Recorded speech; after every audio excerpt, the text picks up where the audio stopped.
साधना के अनुभव तृतीय अध्याय पृष्ठ संख्या 39 से पृष्ठ संख्या 41।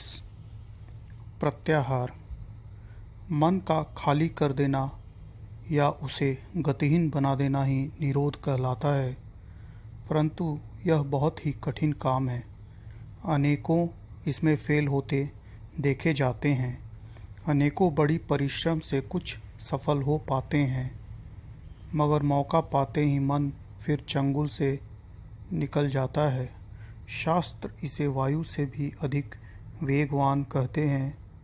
वायु को वैज्ञानिक बोतलों में बंद करते हैं, मगर छोटा सा छिद्र पाते ही वह गैस भक्त से बाहर चली जाती है और निकल जाने पर उसकी खबर मिलती है। इसी तरह मन का हाल है। पकड़ते पकड़ते वह हाथ से चला जाता है। उस समय भी अभ्यासी को खबर भी नहीं हो पाती। पीछे पता चलता है कि जिसे हम कैद करने चले थे, जिस पर अपना अधिकार जमाना चाहते थे, वह तो इतना प्रबंध करते करते भाग गया। अभ्यासी फिर पकड़ के उसे लाना चाहता है और फिर स्थान पर उसे रोकता है। यही खींचातानी बराबर चलती रहती है, परंतु काबू नहीं आता। इसी खींचातानी का नाम प्रत्याहार है, जो अष्टांग योग का 5वां साधन है। 12 वर्ष। शास्त्र कहता है कि इस तरह लगातार 12 वर्ष तक कोई मनुष्य सब कामों को छोड़कर यही प्रयत्न करे तो उसे सफलता मिल सकती है। इसलिए अनेकों पुरुष 12 वर्ष तक कठिन तप किए थे। कारण 12 वर्ष में शरीर के, मन के, बुद्धि के सारे परमाणु बदल जाते हैं। शरीर में हड्डी, मांस इत्यादि जितने भी पदार्थ हैं, वह नित्य प्रति कुछ न कुछ बनते बिगड़ते रहते हैं। रोजाना जो कुछ हम खाते पीते हैं, उससे नए परमाणु तैयार होते हैं। काम करने या परिश्रम करने से परमाणु घिसते और कम होते हैं और उनकी जगह नए आ जाते हैं।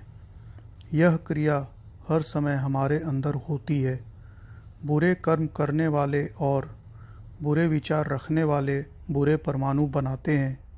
इसलिए आगे चल के उनकी चेष्टा, उनकी शक्ल, उनके विचार सभी गंदे और बुरे बन जाते हैं।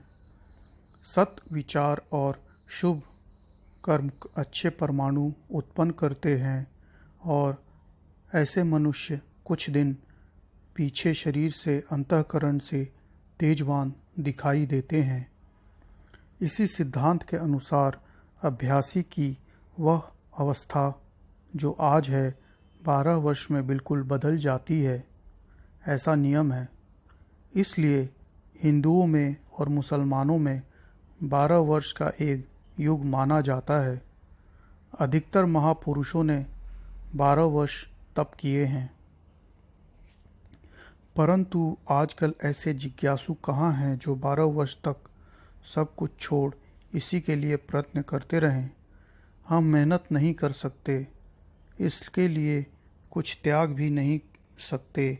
इंतज़ार भी हमको पसंद नहीं है। हमको तो अभी चाहिए। आज खेत बोएं और कल ही फसल तैयार मिले। यह इस युग के साधकों की दशा है। इन ऐसों के लिए मन को गतिहीन या निरोध करने की क्रिया ठीक नहीं पड़ती। इसलिए दूसरी सुगम विधि बतलाते हैं। यह वो पूर्व महापुरुषों की बतलाई हुई है और हमारे अनुभव की हुई है। निरोध की सरल विधि। मन को मारने की कोशिश मत करो और न यह कभी मरता है। जो लोग मन के मारने का उपदेश करते हैं, वह अपने निज का अनुभव कुछ नहीं रखते, तभी ऐसी बातें करते हैं। जिसने अपने मन को मार डाला, वह आध्यात्म देश का इतना लंबा रास्ता कैसे तय करेगा? यह मन ही तो वह घोड़ा है जिस पर सवार होकर अभ्यासी सफ़र करता है और अपने ध्येय तक पहुंचता है। जिस मुसाफिर ने घोड़ा ही मार डाला वह कैसे आगे बढ़ेगा? इसलिए मारना ठीक नहीं पड़ता, बल्कि उसका रुख बदल लेने की ज़रूरत है और थोड़ा अधिकार की ज़रूरत है।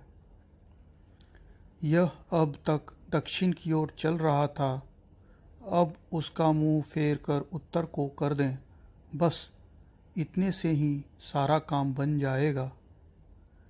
नीचे से उसका मुख ऊपर फेर देने से सारी कठिनाइयाँ मिट जाएंगी और ऐसा करते ही हम नीचे जाने के बदले ऊपर को उठने लगेंगे और माया के बंधन को काट आत्म जगत में प्रवेश कर जाएंगे। गुरु की बताई हुई क्रिया के निरंतर अभ्यास करने से मन का मुख नीचे से घूमकर ऊपर उठ जाता है। यह अपने अपने संस्कार और उद्योग की बात है। किसी का जल्दी घूम जाता है और किसी का देर में।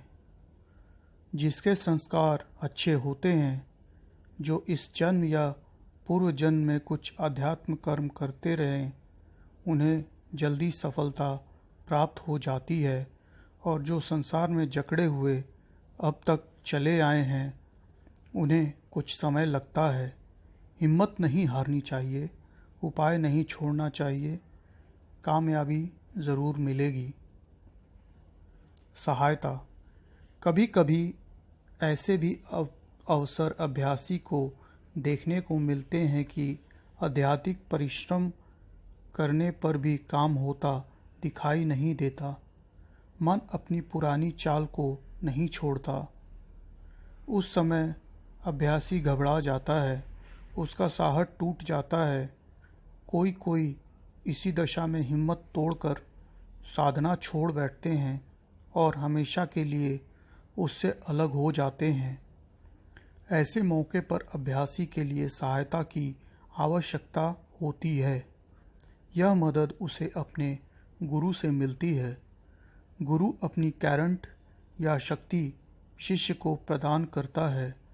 उसके द्वारा मन पर उसे विजय प्राप्त होती है। शिष्य को उचित है कि इस प्रकार की घटना होते ही दौड़कर गुरु की शरण में जाए और उसको सारा वृतांत सुनाकर सहायता की प्रार्थना करे। शक्तिवान गुरु उसी क्षण में उसके मन को शांत कर देते हैं और उसे आगे बढ़ा देते हैं। गुरु के सम्मुख बैठकर अभ्यास करने पर मन विचलित नहीं हो सकता, इसलिए गुरु सत्संग की अधिक महिमा है। मन को शांत करने के लिए, आत्म उन्नति के लिए तीर्थाटन, जप, तप इत्यादि से भी गुरु के समीपत्व का महत्व माना गया है। गुरु की यह विद्युत धारा शिष्य दूर से भी ले सकता है और उससे उतना ही लाभ पहुंच सकता है, परंतु ऐसा करने के लिए शिष्य में योग्यता होनी चाहिए। इतने फासले से करंट खींचने और अंदर भरने की शक्ति यदि उसमें नहीं है तो शक्ति नहीं मिल सकेगी। थोड़े दिनों के अभ्यास के बाद वह ऐसा बन सकता है। नए अभ्यासी इस क्रिया में फेल हो सकते हैं। उनके लिए यही सुगम है कि वहाँ चले जाएं। जाने की सुविधा न मिलने की दशा में पत्र द्वारा अपने सारे हाल उन्हें सूचित करें। उसका लाभ भी तत्काल अनुभव होगा। पास और दूर के करंट में इतना भेद हो जाना संभव है कि जैसे अग्नि व प्रकाश या गर्मी में होता है। अग्नि के समीप गर्मी और प्रकाश अधिक होता है। उससे जितनी दूर चली जाएं, उतनी गर्मी कम होती जाएगी और उसका प्रकाश भी धीमा पड़ता जाएगा, मगर फिर भी कुछ न कुछ लाभ अवश्य मिलेगा।